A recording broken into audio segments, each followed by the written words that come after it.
All right. So first of all, just how significant is the SDF's withdrawal from Aleppo after more than a decade? And does this mark a broader rollback of Kurdish influence inside regime-held Syria?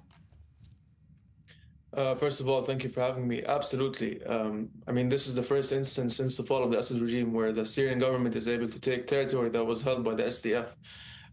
As you might know, the SDF controls 30% of Syria's territory, mainly concentrated in the northeast. But these two neighborhoods in Aleppo were surrounded by government-held territories, and it was just a matter of time until the government had entered these areas and taken over.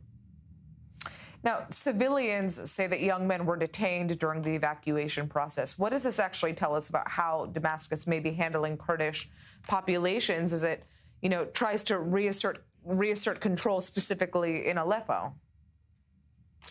When the clashes first started, there was a number of evacuation orders for these civilians. Until now, they haven't returned to their homes, or at least most of them haven't returned, and we're talking about around 140,000. So it appears that the Syrian government has also, they've also emphasized that there are still pockets of SDF-affiliated fighters inside these areas, and that they're fighting against them, and that's why it's not safe for the civilians to return. Now, the truth or genuinity of these statements might be in question.